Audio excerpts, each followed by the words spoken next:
Kung pasok ka sa skilled trades katulad ng carpenter, electrician, plumber, construction laborers, at iba pa na related dito, at kung ikaw ay registered nurse, caregivers, licensed practical nurse, nurse aides, and related occupations, magandang balita!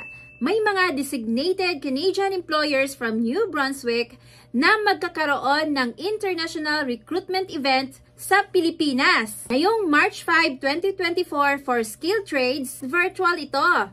At March 16 and 17 for long-term care mission. At one-on-one ito. Kaya tara na, mag-sign up na tayo. Manood hanggang dulo para po masundan nyo po kung paano mag-apply. Panoorin nyo din po ang video na to kung wala sa recruitment events ang skills nyo. Galingan po natin ang ating resume na naka-Canadian template ito. Dapat po i-highlight natin yung mga skills natin para mapansin po tayo ni employer.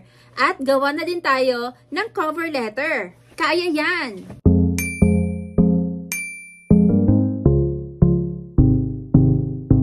Punta po tayo sa Google. Type po natin ang New Brunswick International Recruitment Event.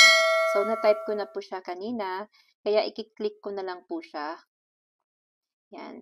Tapos, piliin natin yung pinakauna, ang official site ng New Brunswick, Canada. Immigration and Settlement in New Brunswick, Canada. Click natin yan. Yan. I-share ko po ang link sa description para po mas madali po sa inyo. So, dito nakasulat mga date kung kailan merong recruitment event. So, sa pinakauna makikita nyo po, klaro ba? Tignan natin. February 26, 27, 2024, nakasulat po, recruitment mission in the nursing sector. So, mag-sign up tayo. Para lang po sa mga French speaker, only strong francophone or advanced bilingual candidates will be considered by the employers. So, kung marunong po kayong mag-French, ay pwedeng-pwede po tayong mag-apply dito. Okay po? So, balik tayo sa sunod. Dahil majority sa atin ay hindi marunong mag-French, lalo na lumaki tayo sa Pilipinas. Yung pangalawa, March 5, Skilled Trades Virtual Information Session, gagawin sa Pilipinas at sa UK, Ireland, online. So, open na po yung link nila for sign up.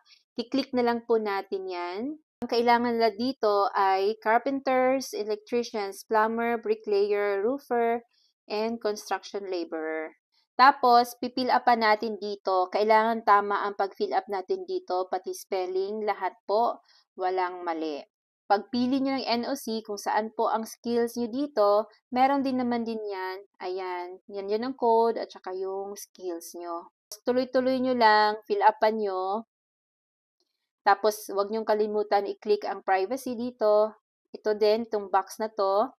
Tapos, itong agree na to, click nyo yung box na yan, save and next. Kasunod naman, international recruitment sa Pilipinas ay ngayong darating na March 16, 17, 2024. Itong long-term care mission po ay hindi po siya virtual. Pupunta mismo sa Pilipinas ang employer. So, sign up din tayo. So, ayan. Nakasulat dito, thank you for your interest in New Brunswick. Please note that this is an in-person event.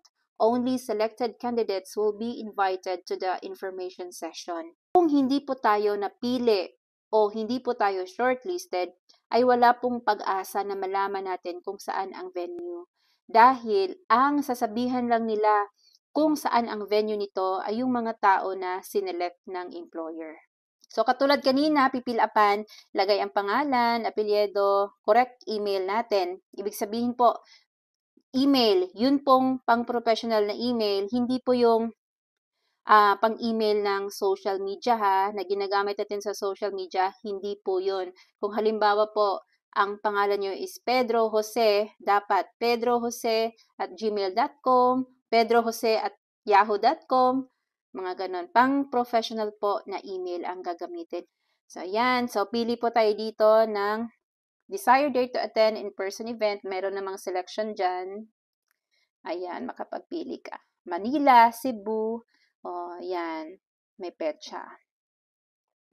Tapos, registered nurses, licensed practical nurses, nurse aides, home support workers, caregivers, and related occupation. Tapos, pili ka dito ng NOC mo, kung saan dyan. Scroll down, click mo yan. Kung tapos mo na, click mo tong box na to, private and privacy. Tapos, itong another box na I understand that when clicking save and next, the information in this page is saved and cannot be changed. So, bago po natin i-click to, kailangan po natin i-double check kung tama po ang ating mga pinaglalagay dito sa information. Tapos, click mo tong box na to sa I agree, tapos save and next na. Good luck po sa pag-a-apply nyo. Sana po ay mapili po kayo. Galingan nyo po ang inyong resume na naka-Canadian resume template po.